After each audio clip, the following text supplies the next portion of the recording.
तो hi friends, आपका एक बार फिर से स्वागत है हमारे इस चैनल पर।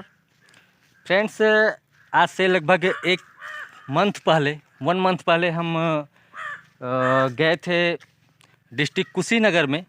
और कुशीनगर डिस्ट्रिक्ट से नियर अबाउट 20 किलोमीटर आफ्टर पड़ता है एक खड्डा एक शहर। और खड्डा शहर से हमें 10 से 15 किलोमीटर की दूरी पर और एक मिलेगा पनियाहवा, छितौनी पुल जिसे बोलते हैं। वहाँ से 10-5 किलोमीटर आगे जाने के बाद आपको एक मंदिर मिलता है। उस मंदिर का नाम है माता मदनपुर का मंदिर।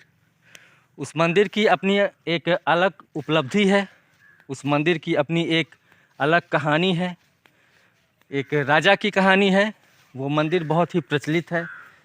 उस मंदिर के बारे में मैंने जहाँ तक सुना है कि उस मंदिर की जो माता हैं, देवी हैं, वो माता केवल भक्तों के दुख हरती हैं।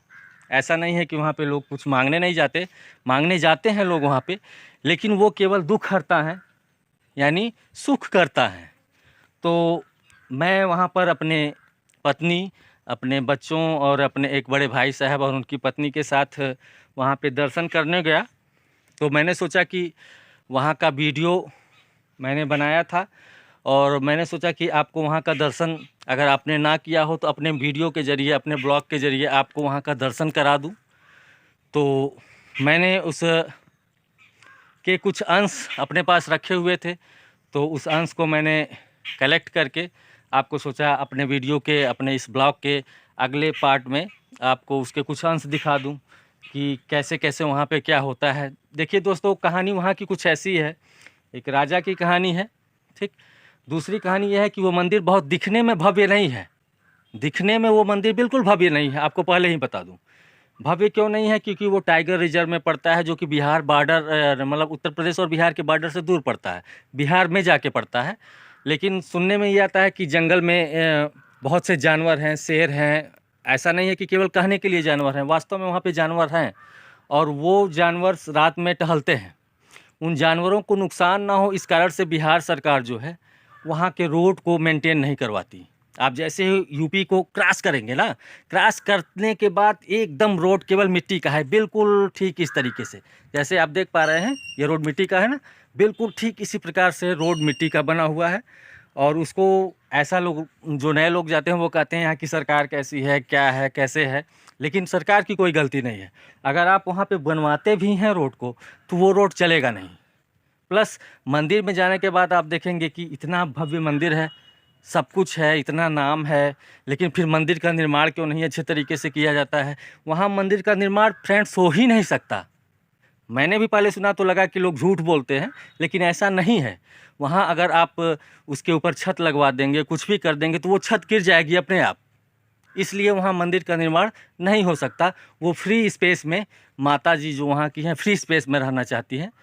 और वहाँ का जो, जैसे एक बनैलिया माई का थान का नाम सुना होगा आपने, ठीक उसी प्रकार की माता जी हैं वहाँ पे मुंडन, रिंग सेरेमनी, और अगर आप विवाह भी करना चाहते हैं अगर कोर्ट मैरिज के टाइप में, तो वहाँ वो सब होता है।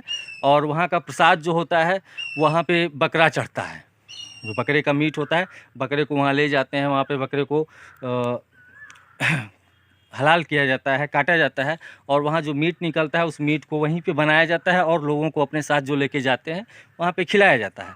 तो चलिए आपको आज हम अपने मदनपुर माता जी का भव्य दर्शन करवाते हैं। नेक्स्ट आप देखिए आगे क्या है।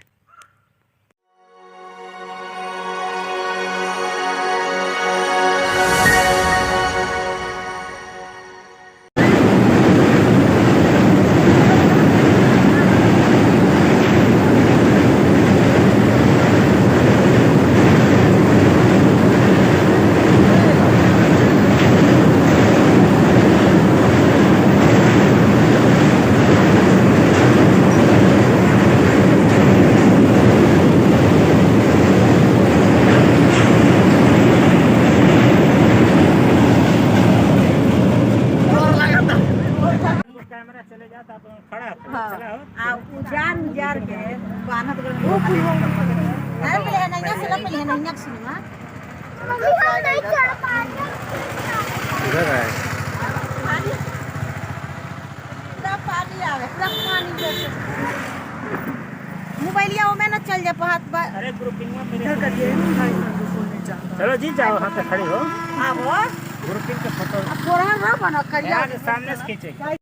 तो फ्रेंड्स, जैसा आपने अभी देखा छितौनी जो पुल, उस पुल से 5 किलोमीटर दूर आने पे हम यहाँ पहुँच गए हैं माता मदनपुर जी के मंदिर में। तो आइए सुनते हैं माता मदनपुर मंदिर की ये कहानी। ये जो माता मदनपुर जी की मंदिर की कहानी है, यह स्थान सबसे पहले जान लेते हैं। ये यूपी और बिहार से सटे वाल्मीकि टाइगर रिजर्व के मदनपुर जंगल में विख्यात देवी मंदिर है। यह मंदिर नेपाल, बिहार और यूपी के श्रद्धालुओं के लिए आस्था का केंद्र माना जाता है। इनके बीच में देवी माँ के भक्त रहसु गुरु की एक कथा प्रचलित है। उसी कथा को मैं आप सबको बताऊंगा। इस मंदिर के बारे में प्रचलित है, किंवदंती बताया जाता है कि मदनपुर देवी स्थान पर पहले एक घना जंगल हुआ करता था। अब भी ये जंगल घना है। यह राजा मदन सिंह नाम के राज्याधीन था। एक बार जंगल में शिकार करने राजा पहुँचे तो उनको पता चला कि एक रहसु गुरु साधु थे। उनके इन जंगलों के बीच बाघों के गले में सांप बांधकर पतहर यानी खरपतवार की मड़ाई करता है और उसमें से कनक जीर, जो एक सुगंधित धान की प्रजाति है, निकालता है। राजा को घोर आश्चर्य हुआ। सच्चाई जानने के लिए राजा सैनिकों के साथ मौके पर पहुँचे तो नज़ारा देख के हैरान रह गए, क्योंकि जो भी उन्होंने सुना था वो चीज़ बिल्कुल सत्य था। राजा ने हट करते हुए साधु से देवी जी को बुलाकर दिखाने का आदेश सुनाया। साधु ने राजा को समझाते हुए कहा कि ऐसी जिद ना करें, बेवजह देवी माँ को बुलाना संकट को मोल लेना होगा। देवी कुपित हुई तो आपके राजपाट का सर्वनाश हो जाएगा। समझाने के बाद भी राजा मदन सिंह जिद पर अड़े। जब साधु के जान पर बनाई तो भारी मन से देवी का आवाहन उन्होंने किया। कहा जाता है जगदम्बा असम एक राज्य है, जानते हैं आप सब। असम के कामाख्या से चली और खहमार नामक स्थान पर पहुंची। वहां से फिर थावे पहुंची। इन दोनों जगहों पे मंदिर उनका स्थापित है। देवी के आने से पहले साधु ने राजा को फिर चिताया, लेकिन राजा नहीं माने। इसके बाद क्या हुआ दोस्तों, देवी जब आई, साधु ने राजा को फिर जब बताया, फिर भी राजा जब नहीं माने, इसके बाद अचानक भक्त रहसु का सिर फट गया और देवी माँ का हाथ उनके सिर के बाहर निकला। देवी के तेज को सहन न कर पाए वह राजा और ज़मीन पे राजा भी गिर पड़े। बाद में राजा का परिवार व सारा साम्राज्य ही तहस नहस हो गया। देवी माँ उसी वक्त वहीं ज़मीन में समा गई और यहाँ पिंडी के रूप में स्थापित हो गई। धीरे धीरे यह स्थान घनघोर जंगल से घिर गया। कालांतर में हरिचरण नामक व्यक्ति की नज़र उस पिंडी पर पड़ी। उसने देखा कि एक गाय पिंडी पर अपना दूध गिरा रही है। उन्होंने पिंडी के आसपास सफाई कर पूजा शुरू कर दिया। कहा तो यह भी जाता है कि भक्ति से प्रसन्न देवी माँ ने रखवाली के लिए एक बाघ प्रदान किया, जो हरिचरण के साथ रहता था। धीरे धीरे इसकी चर्चा चारों तरफ फैल गई। पहले यहाँ पहुँचना काफ़ी मुश्किल था। 2 दशक पहले गंडक नदी पर छितौनी बगहा पुल बन जाने से यूपी के भी लाखों श्रद्धालु देवी दर्शन के लिए पहुँचते हैं। यहाँ मंदिर का निर्माण हो गया। नेपाल, बिहार, उत्तर प्रदेश के बड़ी संख्या में श्रद्धालु अब देवी दर्शन के साथ ही शादी, विवाह, मुंडन आदि धार्मिक कार्यों को यहाँ आकर करते हैं। यहाँ बकरे की बलि दी जाती है। नवरात्र में, चैत्र नवरात्रि या जो क्वार में आता है नवरात्रि, उन दोनों समय में यहाँ पे मेला लगता है। तो हम इस कहानी को सुनकर मैं भी यहाँ पर अपने परिवार के साथ आया। मेरे दोनों बच्चे थे, मेरी पत्नी थी, मेरे एक भाई साहब हैं वो भी थे, उनका पूरा परिवार था और यहाँ पर हमने बहुत ही अच्छे तरीके से दर्शन किया। जब हम यहाँ पर पहुँचे तो भीड़ कम थी, क्योंकि हम जब आए थे तो मेला अभी नहीं चल रहा था। तो हमने आसानी से इस मंदिर में घूमा, टहला, चारों तरफ जंगलों में घूमा, विचरण किया और देखा देवी माता के बारे में। साधु एक संत थे, उनसे हमने पूछा और उन्होंने ही मुझे ये कहानी बताई, जो कहानी मैंने आपको बताया। तो मैं चाहूँगा कि आप सब भी कभी मौका मिले तो माता मदनपुर का दर्शन करने ज़रूर जाएं। दर्शन करना अति सौभाग्य की बात है। आप देख पा रहे हैं ये मंदिर चारों तरफ से केवल छत लगा हुआ है, बाकी चारों तरफ से दीवार नहीं है। इसका भी कारण है कि अगर इसे अच्छे तरीके से बनाया जाए तो कहते हैं देवी माँ उसे गिरा देती हैं। इसलिए चूँकि इन्हें खुला स्थान चाहिए, खुली हवा चाहिए, इसलिए ये अपने आसपास दीवार या कोई और चीज़, बाउंड्री वाल, ये सब बर्दाश्त नहीं करती। इसलिए केवल ऊपर से छत लगाया गया है, आप देख पा रहे हैं। बाकी नीचे इनके जो पिंडी है, पिंडी दर्शन जिसे बोलते हैं, जो पिंडी निकला था जिस पे गाय अपना दूध चढ़ा रही थी, उसी की पूजा की जाती है यहाँ पर। तो फ्रेंड्स देख पा रहे हैं ये सामने, ये पीछे के हिस्से से हम इस वीडियो को रिकॉर्ड कर रहे हैं। सामने से शेर है, बहुत ही बड़ा जंगल है फ्रेंड्स।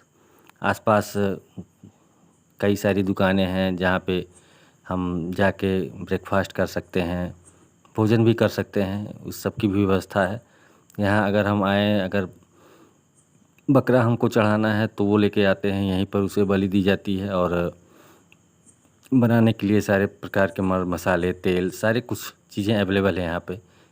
ये देखिए, ये हमारे ही साथ में थे, ये अकेले बना रहे थे बकरे को। और ये मेले में देखिए हमने एंजॉय किया, हमारे बच्चों ने काफ़ी एंजॉय किया। तो आप लोग भी अभी वीडियो में बहुत कुछ बचा हुआ है, उसको एंजॉय करिए, देखते रहिए और कमेंट सेक्शन में ज़रूर बताइएगा कि आपको माता मदनपुर की कहानी कैसी लगी, अच्छी लगी। और अगर अच्छी लगी हो तो आप भी ज़रूर एक बार ट्रैवल करके जाइए यहाँ पर और मंदिर का, इस भव्य मंदिर का एक बार दर्शन करिए और एंजॉय करिए। तो आगे देखते रहिए, आगे बहुत कुछ है।